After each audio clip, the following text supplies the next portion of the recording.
describir con el mayor detalle posible estas características clínicas que presenta el dolor torácico, que son las que nos van a ayudar a identificar el probable origen. Aquí ya les ponemos ejemplos. Dolor en puntada de costado es un dolor agudo debajo de la tetilla, debajo del pezón, que aumenta con la respiración.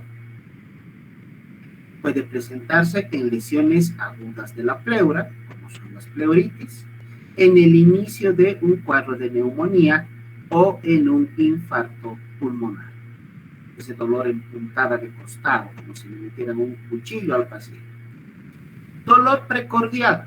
El dolor precordial, el que se presenta justo en la zona del corazón, a nivel del quinto espacio intercostal del lado izquierdo, tiene la característica de que no aumenta con la respiración profunda, tampoco con los movimientos de la columna vertebral. Se refiere a la zona retroesternal y es de tipo opresivo. Puede irradiarse a cuello, a hombros, a brazos, sobre todo a nivel del lado izquierdo. Eso no significa que no se pueda presentar en el lado derecho, pero usualmente es a nivel del lado izquierdo. De corta duración, es desencadenado por un esfuerzo o por una emoción.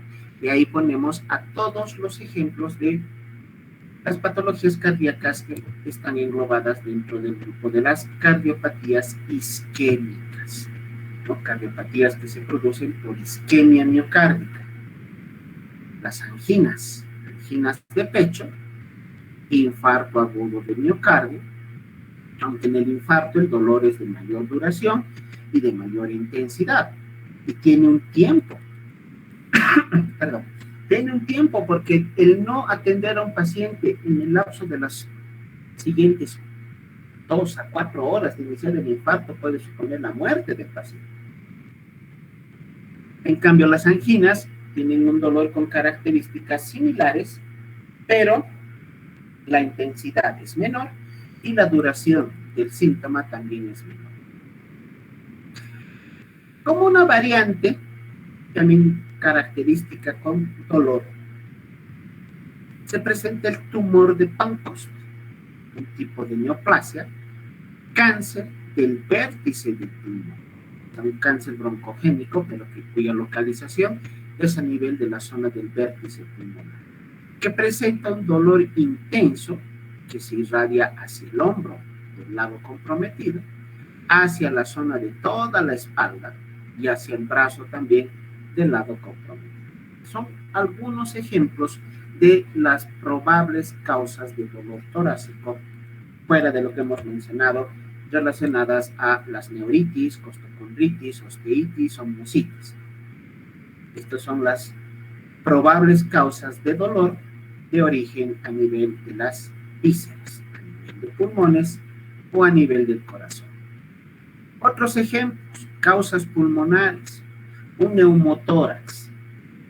El neumotórax se refiere a el ingreso de aire a la cavidad pleural.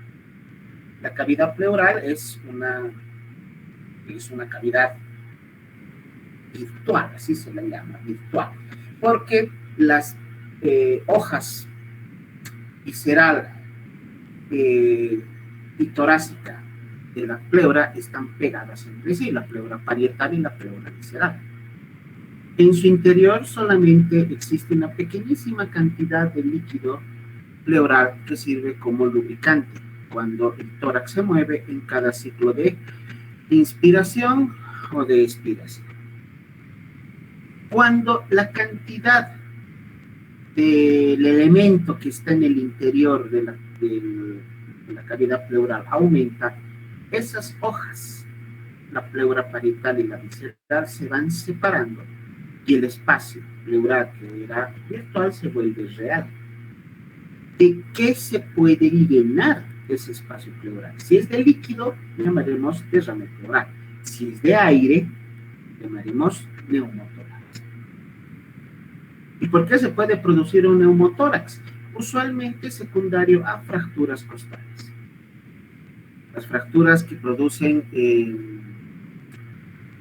lesión en una o varias costillas, estas zonas fracturadas, las puntas del hueso que se ha fracturado, actúan como hojas de afeitar, como cuchillos que cortan la pleura, lesionan la pleura, lesionan el parénquima pulmonar y el aire que está en el interior de los alvéolos se sale porque la presión es negativa dentro del tórax, se sale y donde va a llegar a la pleura, a la cavidad pleural.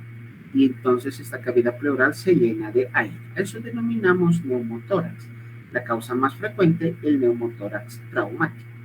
Aunque también existe el neumotórax espontáneo, donde por una tos intensa, un aumento importante de la presión intratorácica, se puede producir esta laceración de la pleura sin necesidad de presencia de fracturas. Una causa para el dolor torácico de causa pulmonar, el neumotórax. Las mediastinitis, el proceso inflamatorio de las estructuras que se encuentran a nivel de mediastino. Tumores a nivel de la pleura, tumores a nivel del mediastino, cualquier tipo de tumor pulmonar. Es por lógica, yo creo que todos ya sabemos que el cáncer siempre va a doler, sea la localización que tenga la patología neoplásica, se presentará dolor. Va a haber dolor en el caso de tumores broncogénicos, adenocarcinoma pulmonar, se presentará con dolor. Y hemos hablado también del TEP, el tromboembolismo pulmonar, que también presenta dolor similar al de la neumonía en puntada de costado. Dolor torácico de causa cardiovascular, las anginas, el infarto agudo del miocardio, enfermedades valvulares, algunas patologías valvulares con lesión, daño a nivel de las válvulas cardíacas, pulmonar, aórtica, mitral o tricuspidia, pueden también producir este dolor relacionado aquí a la zona retroesternal. El aneurisma de aorta, a nivel del callado de la aorta o de la primera porción de la aorta descendente. ¿A qué se llama aneurisma?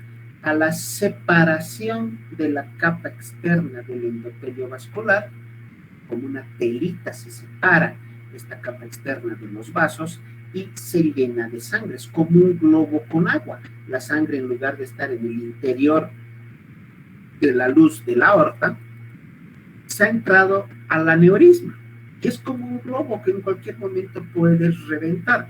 Esto se considera como una patología muy severa y que amerita un tratamiento con cirugía vascular de urgencia. Caso contrario, este paciente también puede llegar a fallecer. La pericarditis, ya hemos mencionado, como causa también de dolor torácico. Pero también debemos recordar este punto aquí muy importante. Existen patologías de origen gastrointestinal del aparato digestivo que pueden producir dolor a nivel torácico, como dolor referido. Obviamente no va a ser dolor de páncreas que se va a presentar en tórax, es dolor referido, dolor irradiado. Como el páncreas está en la zona del epigastrio y de acuerdo a la fisiopatología de la enfermedad de la pancreatitis aguda, el dolor que se presenta es tan intenso. Miren, les comento, haciendo un paréntesis, que muchas pacientes, he atendido pacientes con pancreatitis aguda, sobre todo del sexo femenino, nos han indicado que el dolor de la pancreatitis les ha dado, o lo han sentido, mucho más fuerte que el dolor del parto. O sea, que el dolor de la pancreatitis realmente es intenso. Imagínense que les duele el epigastrio mucho más fuerte que el dolor del parto, el del trabajo de parto. El dolor de la pancreatitis se puede irradiar hacia la zona hacia la zona precordial, igual que el dolor de una úlcera hepática, el dolor de una perforación esofágica, de algunas hepatopatías, de la esofagitis por reflujo, de la enfermedad que se llama ERGE, ¿no? Enfermedad por reflujo gastroesofágico. La intensidad del dolor de estas patologías llega a ser pero tan fuerte, tan intensa, que el dolor se va a irradiar hacia la zona precordial y al paciente le haces confundir. Al médico le puede hacer confundir. Que el paciente refiera dolor precordial, pero el origen no es el corazón, no son los nervios, no es el cartílago, no es el músculo. El origen había estado a nivel digestivo.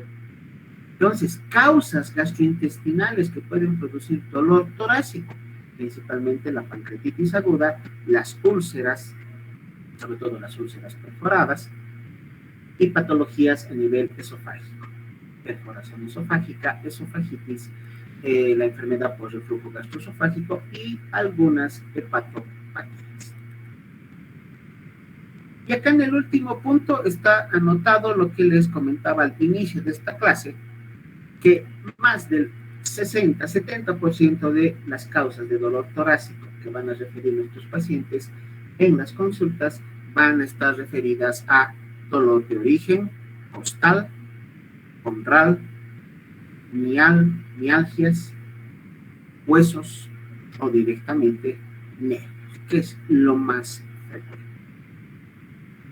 Bueno, ahora veamos otro síntoma característico de las patologías torácicas, que es la disnea.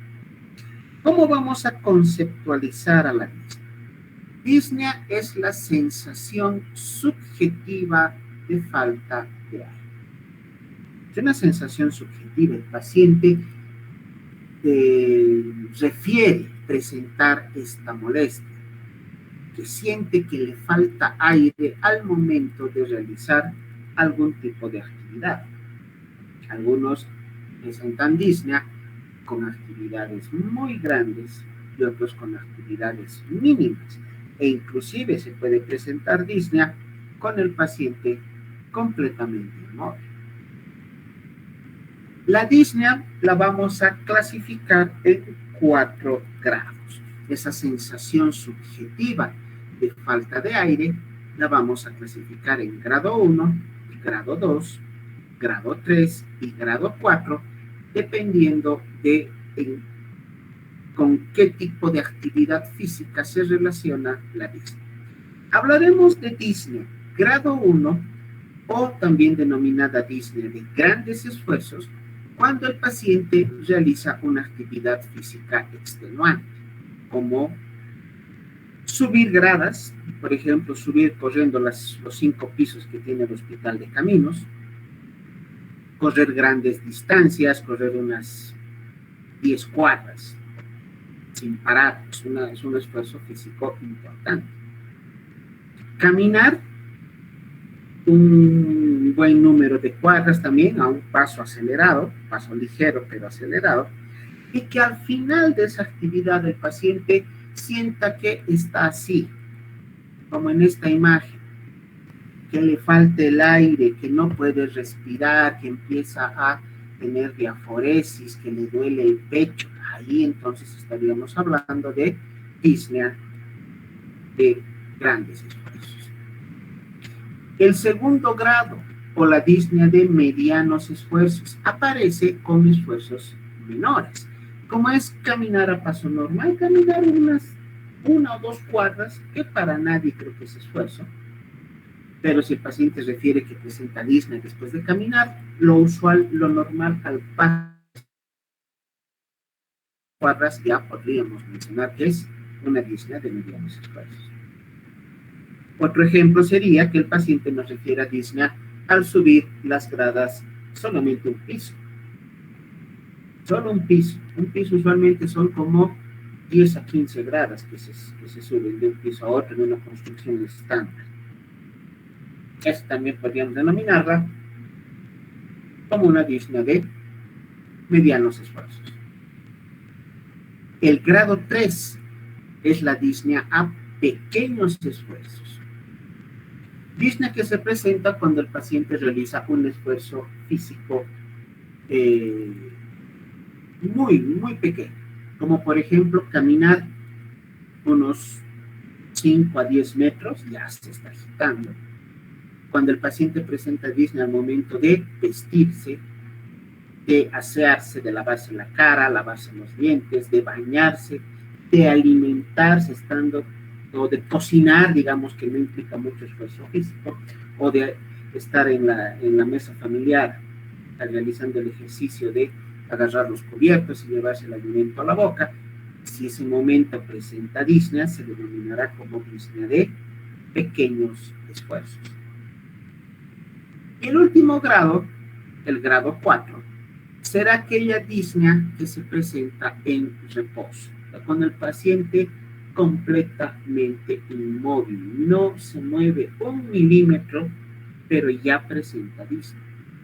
Esto se denomina disnea de reposo o también se denomina ortopnea.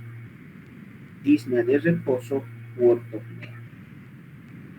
Pacientes, por ejemplo, con insuficiencia cardíaca descompensada, pacientes con una insuficiencia renal crónica descompensada, pacientes con una fibrosis pulmonar, y hemos tenido casos secundarios al COVID con fibrosis pulmonar extensa. El paciente está echado en la cama del hospital y se ahoga, no se mueve 1 milímetro, pero se ahoga, no puede respirar si no tiene el aporte correspondiente de oxígeno suplementario. Esa es la característica de la disnea. Estos 4 grados de disnea son los que debemos detallar en la historia clínica al momento que estemos indicando que el paciente presenta como sintomatología la presencia de disnea. ¿A qué nos orienta la presencia de disnea? A enfermedades del corazón, sobre todo, a enfermedades pulmonares como segunda causa. Y pueden haber otro tipo de enfermedades menos frecuentes que puedan ocasionar también disnea, como son, como les decía, la enfermedad a nivel renal, una insuficiencia renal crónica que presente derrame pleural, acumulación de líquido en cavidad pleural, va a producir disnea. Pacientes con enfermedad hepática, una cirrosis hepática que de igual manera pueda producir derrame pleural, producirá disnea. Pacientes que tengan alguna patología neurológica que impida que la musculatura respiratoria principal y accesoria se mueva adecuadamente en cada ciclo respiratorio, también presentarán. Y algo que vamos a encontrar frecuentemente acá en la altura es la disnea de los pacientes que vienen por primera vez a la altura de lugares más bajos, el famoso soroche o mal de altura. El soroche, por si acaso, no solamente se refiere a dolor de cabeza o mareos. El soroche, el término correcto médico es mal de altura, porque así está descrito por ejemplo, en el Harrison, en el Tratado de Medicina Interna. Se acompaña de cefalea, mareos, visión borrosa, tinnitus a nivel de los oídos y disnea. Entonces, podemos encontrar en algún momento, si realizamos nuestra actividad laboral profesional posterior acá en la altura, a pacientes que presentan disnea secundario a haber llegado a un lugar con mayor altitud sobre el nivel. Existen entonces posibles causas ya para poder identificar la patología que está ocasionando la disnea de acuerdo al tipo de disnea.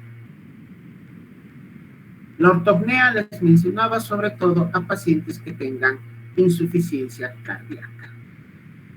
Y aquí un dato más para que podamos todos tener el mismo conocimiento, justo hablábamos con nuestros compañeros hoy en el hospital. Pacientes que tienen insuficiencia cardíaca, el corazón está fallando, la función de bomba no funciona adecuadamente y por lo tanto el corazón no tiene la capacidad de hacer circular la sangre a la velocidad correspondiente, presentarán insuficiencia cardíaca. La insuficiencia cardíaca puede ser de cavidades derechas, ventrículo y aurícula derecha, puede ser por falla del ventrículo o la aurícula izquierda, o de las 4 cavidades al mismo tiempo. Si el paciente presenta lesión, daño a nivel de cavidades derechas, el principal síntoma es el edema. Si el paciente presenta falla del corazón del lado izquierdo, perdón, del lado derecho, falla del corazón del lado derecho, la principal característica clínica es el edema. Si el paciente presenta falla a nivel del corazón izquierdo, la principal causa es la insuficiencia cardíaca izquierda. O sea, y su principal síntoma es la disnea. Si el paciente presenta edema en extremidades inferiores, le está fallando el corazón derecho. Si presenta disnea, falla el corazón izquierdo. Si se presentan los dos síntomas al mismo tiempo, edema en miembros inferiores y disnea, están fallando las 4 cavidades del corazón y se denomina insuficiencia cardíaca global o insuficiencia cardíaca congestiva. Un paciente con ortopnea, paciente que está con disnea de reposo, paciente que no se mueve 1 milímetro y presenta esa sensación de falta de aire, la causa principal, la insuficiencia cardíaca izquierda. O patologías que impidan el ingreso normal de aire hacia los alveolos, como es el asma.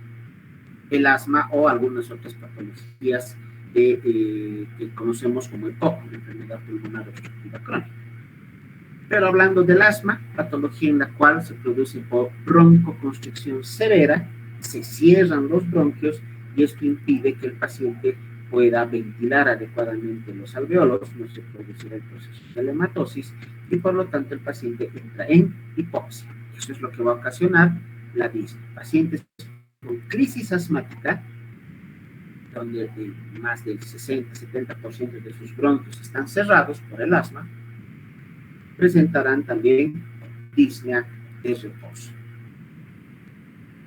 La trepopnea, otro concepto, es la disnea que aparece en el decúbito lateral, cuando el paciente está en decúbito lateral, usualmente izquierdo, y mejora, o por último, se pierde la disnea cuando se echa en el lado opuesto. El paciente está en decúbito izquierdo, el decúbito lateral izquierdo presenta disnea. Se pone de decúbito lateral derecho y la disnea mejora o desaparece. Eso llamaremos trepopnea.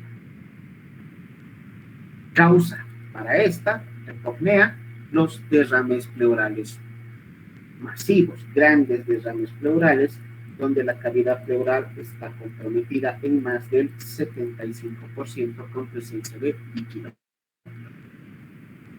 Otra variante de la disnea es la llamada disnea paroxística nocturna.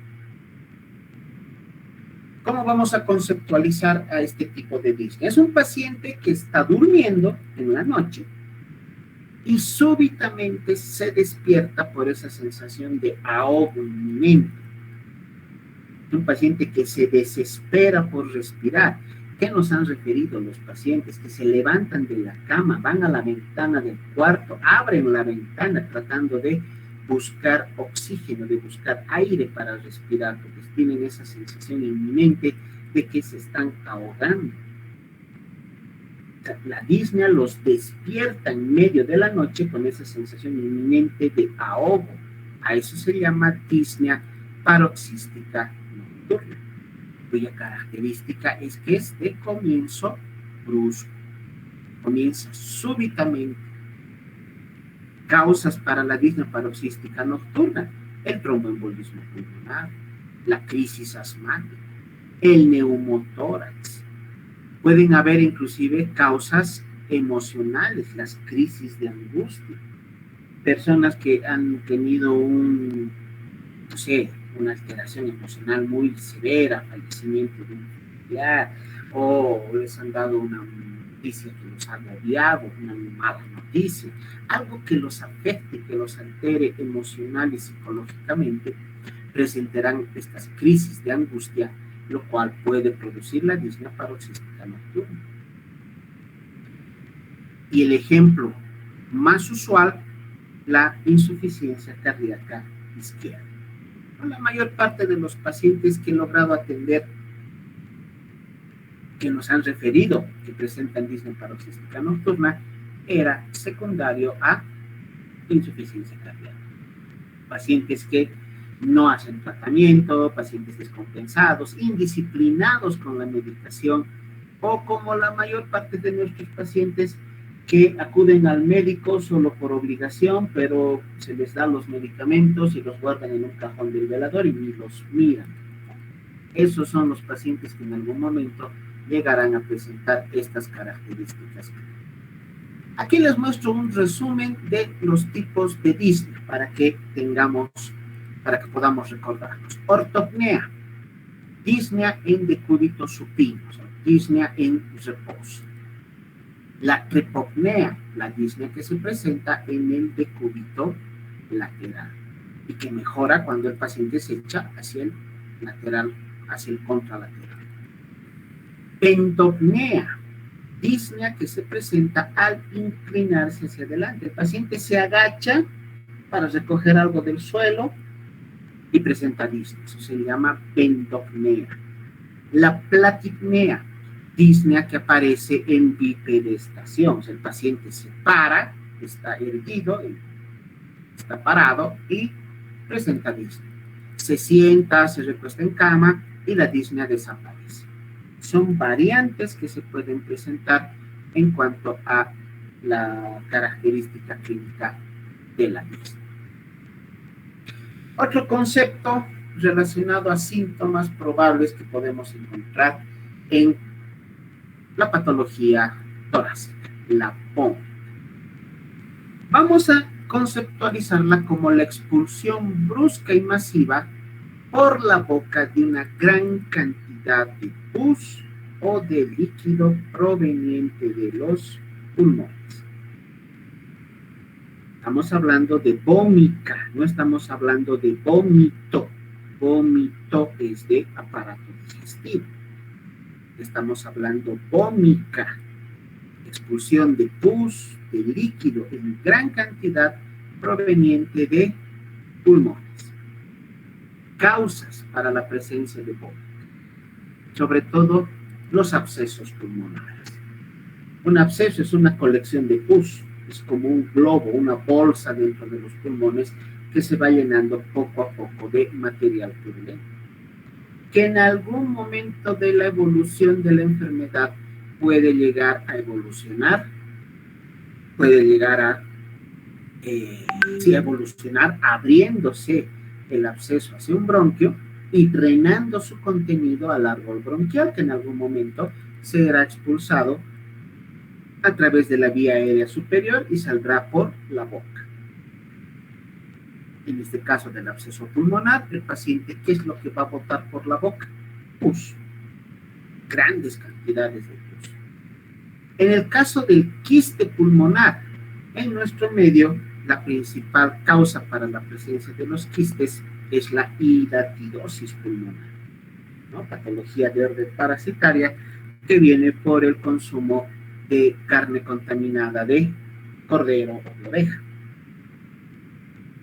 El quiste hidatídico, de igual manera, presenta una lesión a manera de una pelota, pero mucho más grande que el absceso, mucho más grande, que tiene una capa que la recubre muy delicadita, como la telita del huevo, así que delicada, muy, muy delicada. Y en su interior tiene un contenido líquido donde están los escólex del parásito. De igual manera que un absceso, en algún punto de la evolución de la enfermedad, puede entrar en contacto con un bronquio, se abre el quiste hacia el bronquio, drena el contenido que tiene en su interior hacia el árbol bronquial y esto será eliminado a través de vía aérea superior por la boca. Ya no va a botar pus el paciente, estará botando un líquido, pero cuando lo vemos tiene pequeñas cositas, pequeñísimas cositas como huevitos chiquititos que son los escólex del parásito. La mediastinitis supurada. ¿Qué es mediastinitis? La inflamación, bueno, en este caso, la infección del mediastino. Cualquier estructura que se encuentre a nivel del mediastino, tráquea, esófago, elementos que están a nivel de los hillos pulmonares, ganglios linfáticos, cualquiera de estas estructuras puede llegar a infectarse, produciendo acumulación de material purulento en el mediastino. Cualquiera de las zonas que tiene el mediastino, ¿no? Anterior, medio y posterior.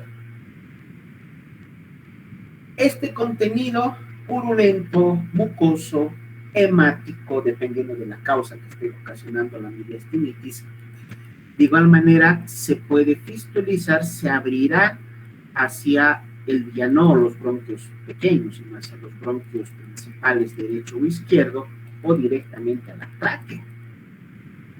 Y su contenido, de igual manera, saldrá por vía aérea superior y será eliminada a través de la boca. La pleuresía purulenta, otra causa, que es la presencia de una enfermedad que produce infección de la pleura visceral, con presencia de material purulento.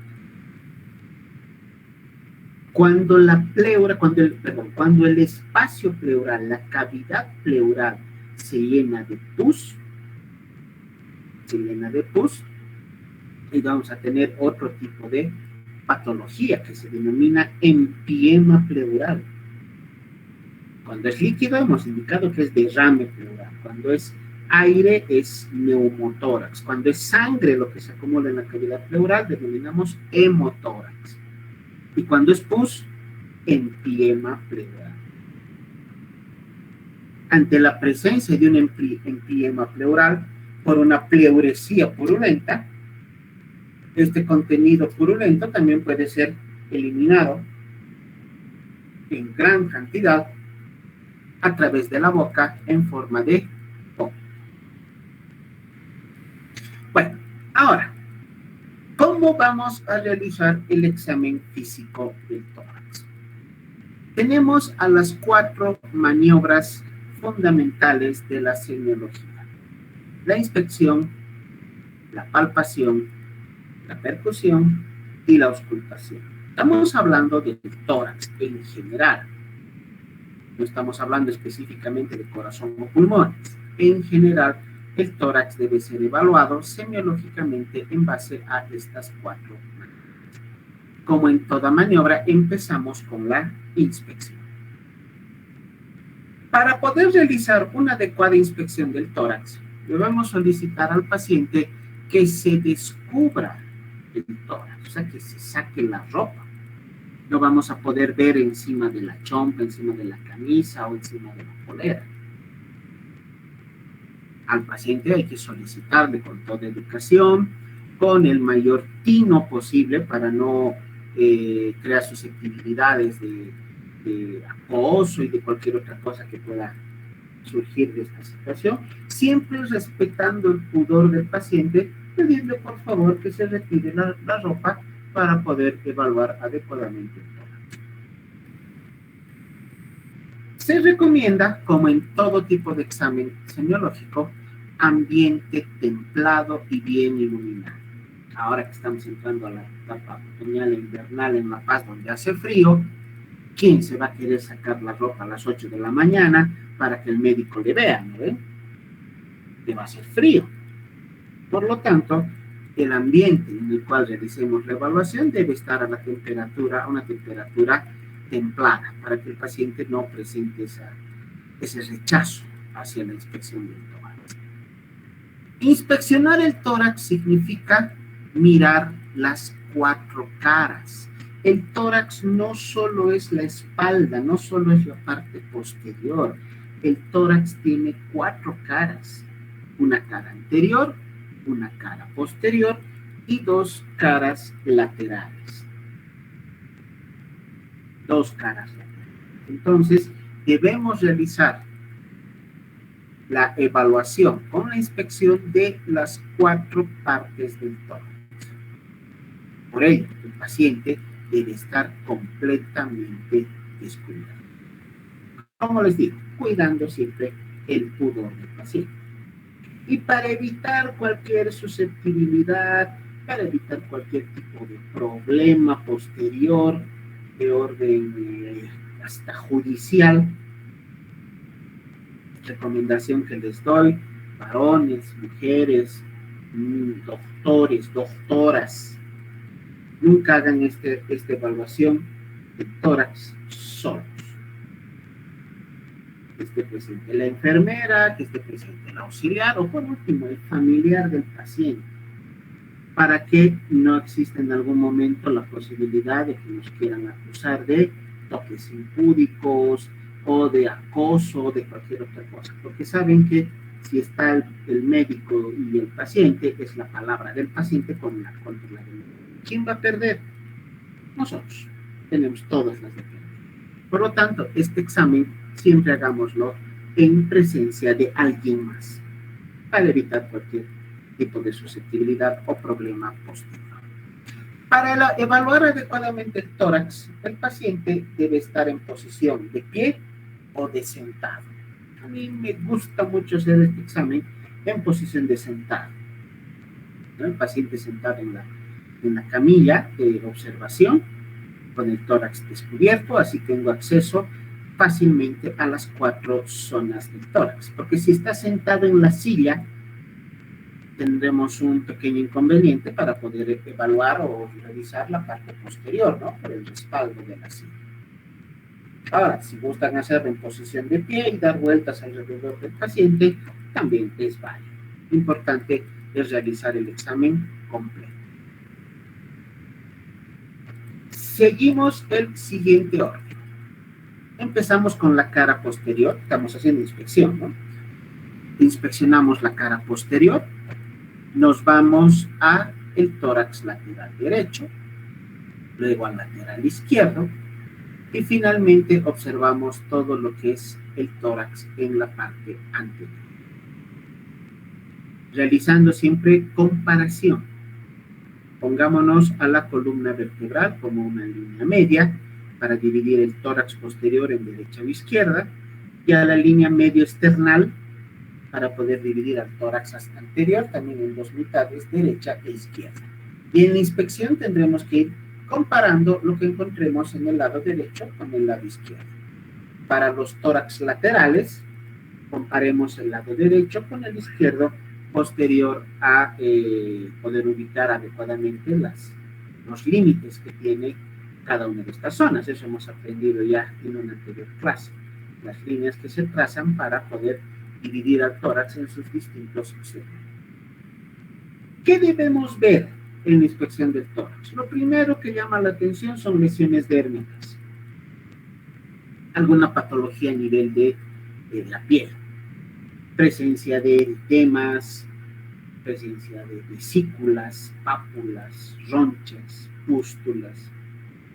Podemos encontrar nevos. ¿Qué son los nevos? Los lunares, ¿no? Los lunares. Podemos encontrar cambios de coloración a nivel de la piel o algún otro tipo de patología dermatológica. Es lo primero que llama la atención. Luego de haber observado las características de la piel, vamos a ver el siguiente punto. El tórax, ¿es simétrico o es asimétrico? Tendría que ser simétrico. La mitad derecha e izquierda deben ser completamente iguales. Imagen en espejo, pero completamente iguales en cuanto a tamaño y forma. ¿Cómo podemos determinar si el tórax es simétrico? Los hombros deben estar colocados a la misma altura. Paciente en posición de reposo, de descanso. Observemos la altura que tiene cada uno de los hombros y deben estar a la misma altura, en la misma línea. Si uno de los hombros está más abajo que el otro, significa ya una deformación torácica por alguna patología congénita, tal vez ósea, para producir una deformación del tórax. O habrá alguna patología actual que está motivando a que uno de los hemitórax sea más grande, como por ejemplo la presencia de gran cantidad de líquido en la pleura, la presencia de aire en la cavidad pleural, que va a hacer que ese lado sea más grande, más ancho de lo usual, y podemos encontrar un tórax asimétrico. Lo primero que vemos es la simetría del tórax. Luego tenemos que ver la característica en cuanto a la forma del tórax. Hablamos de esto ya en una anterior clase, de las variantes, llamémosle hasta, que no implican patología. El tórax en quilla, que tiene esta, aquí en la parte external, una zona sobresaliente por hipertrofia del esternón, que nos recuerda al pecho que tiene la gallina o el gallo, así bien abultado. Se llama tórax en quilla o pectum carinatum, justamente porque se recuerda a la gallina. O el tórax excavado. Fíjense esta depresión importante que presenta aquí el tórax por una alteración congénita a nivel del esternón. Es un tórax deprimido, tórax en embudo, que también se llama pectum excavatum. Variantes de lo que es la característica del tórax, que podemos encontrar en condiciones completamente fisiológicas. Veamos al paciente luego desde un punto de vista lateral. En condición normal, tendríamos que observar la curvatura del tórax anterior y la curvatura del tórax posterior en esta forma. Cuando aumenta el diámetro anteroposterior de adelante hacia atrás, vamos a encontrar este tórax hinchado, tórax que asemeja a la forma de un barril o de un tonel. Semiológicamente se lo denomina tórax en tonel, cuya etiología es el enfisema pulmonar. Observar un tórax en tonel ya nos da un dato clínico muy importante para poder determinar la presencia de tórax, la presencia de enfisema pulmonar. Paciente con la famosa joroba, el aumento de la curvatura a nivel de columna dorsal. Conocemos vulgarmente como joroba. El término semiológico es cifosis. Este es un tórax cifótico, tórax con joroba, que puede tener su etiología en simplemente una cuestión de orden postural. La postura, mala postura que adopta el paciente. Otra característica, otra posible etiología, estaríamos hablando de paciente que tenga o que sea simplemente por el paso de la edad. Muchas personas de tercera edad por encima de los 60 años, ya poco a poco van representando esa posición del tórax hacia adelante y se va formando progresivamente la presencia de la cifosis. Acá vemos desde el punto de vista lateral el tórax excavado o pectum excavatum y el tórax carinado o pectum carinado con una zona del esternón que sobresale del resto. Ya solamente viendo la forma del tórax ya podemos tener alguna idea de un probable diagnóstico que pueda tener nuestro paciente. Otro detalle que debe ser evaluado en la inspección es el movimiento de los músculos respiratorios. En fisiología aprendemos que para la respiración se necesita la acción de dos tipos de músculos respiratorios. Musculatura respiratoria principal, que es determinada por el diafragma, y los músculos respiratorios accesorios. Ahí vamos a mencionar a los intercostales, a los escalenos y al esternocleidomastoideo. Todos estos grupos musculares deben contraerse y relajarse al unísono para permitir la expansión del tórax, para que el tórax aumente de volumen en cada uno de los ciclos inspiratorios, para que el paciente pueda ingresar la mayor cantidad de aire posible para realizar el proceso de la hematosis. Existe una alteración que denominamos tiraje, este es el nombre, tiraje. ¿Y a qué denominamos tiraje? Cuando el paciente inspira, mete aire a los pulmones, pero se presentan estas depresiones. Es como un movimiento paradójico. En lugar de expandirse, el tórax parece que se estuviera contrayendo. Se presenta la depresión debajo de las costillas, debajo del esternón. Este es un niño con un tiraje subcostal y subesternal. Aquí vemos un paciente adulto que en el momento de la inspiración está presentando esta depresión muy marcada a nivel de las zonas subcostales. A esto llamamos tiraje subcostal. En esta otra imagen estamos viendo el tiraje, pero en zona supraesternal, porque se deprime la zona supraesternal y por encima de las clavículas. Justamente en las zonas donde están ubicados los músculos accesorios de la respiración.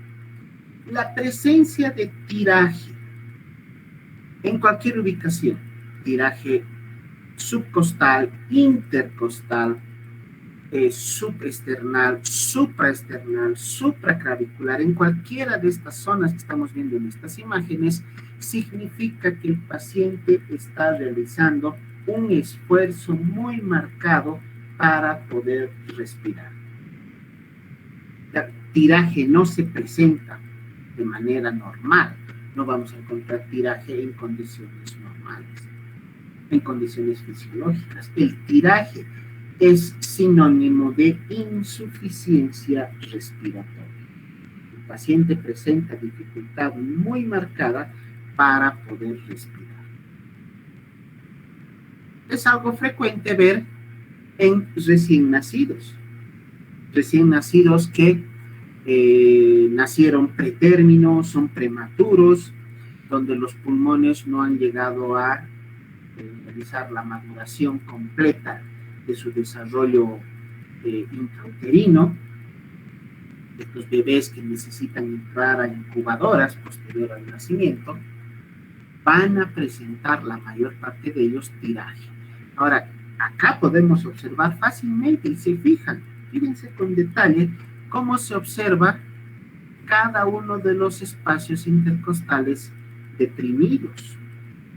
Cada uno de los espacios de los dos lados del tórax están deprimidos. El paciente respira, este bebecito respira, mete aire a sus pulmones y el tórax, en lugar de expandirse, se está hundiendo.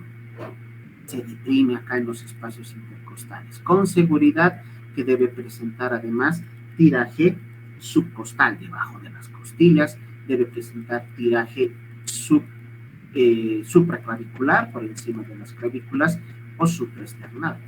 La presencia de tiraje, por lo tanto, es sinónimo de insuficiencia respiratoria. El paciente está presentando una dificultad muy marcada como para poder realizar el ciclo respiratorio. Normalmente hay tres tipos de respiración: la respiración torácica, la respiración abdominal y la respiración tóraco-abdominal. ¿A qué llamamos respiración torácica? Aquella en la cual solamente participa el tórax, más frecuente en la mujer.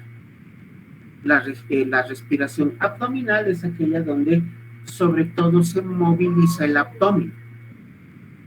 Y la respiración tóraco-abdominal, que implica una combinación de ambos, tanto de la respiración torácica como la abdominal, que es característica en los varones.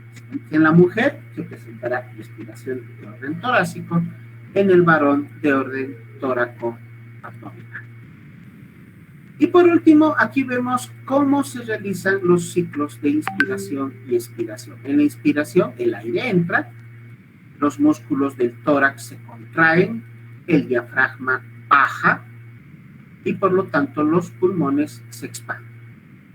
En la expiración, el diafragma se relaja, sube, los músculos torácicos se relajan, los pulmones se contraen y eso permite que el aire salga al exterior. Esa es la fisiología normal de la respiración, tanto en la inspiración como en la expiración. Cuando se presenta el tiraje, el paciente inspira, pero los músculos, en lugar de abrir el tórax, parece que lo cerraran. El paciente debería expandir su tórax, pero por el contrario está produciendo el efecto contrario. Y eso es lo que se muestra en las imágenes de tiraje. Bueno, aquí estamos con lo mismo. Esta es la respiración abdominal. En esta respiración abdominal, lo que se pretende es mayor capacidad, mayor ingreso de aire con el mínimo esfuerzo, ¿no? Para lo cual, acá vemos en el abdomen la dirección de esta flecha, entra el aire a los pulmones, el abdomen se distiende, lo cual permite que el diafragma baje aún más, permitiendo mayor capacidad, mayor ingreso de aire al interior del tórax. Y en la expiración se contraen los músculos respiratorios y esto va a producir que el abdomen se haga más pequeño, se relaje el diafragma y va a permitir la salida de mayor cantidad de aire. Muy bien. Tenemos como siguiente paso, esto está regresando a la inspección, ver la piel. Ya hemos mencionado color de la piel, características de posibles patologías eruptivas, poder observar presencia de acné, eczemas, angiomas, cualquier tipo de lesión dermatológica es posible evidenciarla a través de la inspección a nivel torácico. El primer paso que debemos realizar es ver la piel y luego determinar las características de forma del tórax, movimiento del tórax, para poder completar la parte de la inspección. Bien, con esto estamos entonces concluyendo la primera, bueno, no la primera, esta parte relacionada con el tórax, con la semiología del tórax.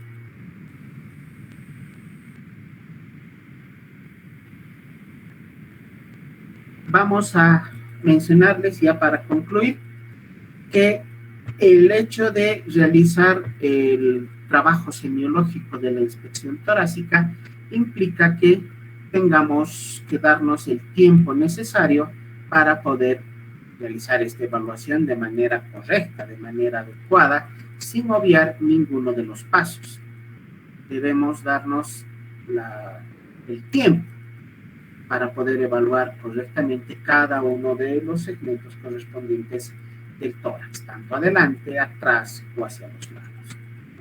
Vamos a seguir viendo ya en la siguiente clase los últimos puntos relacionados a las últimas tres maniobras, la palpación, la percusión y por último la auscultación, que es la que implica en la mayor parte de las veces el mayor problema para el estudiante, pero vamos a ir aprendiendo características de los ruidos normales y ruidos patológicos que vamos a encontrar en corazón y a nivel pulmonar.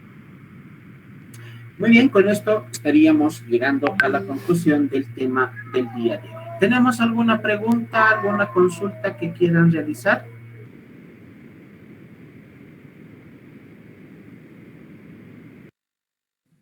Doctor.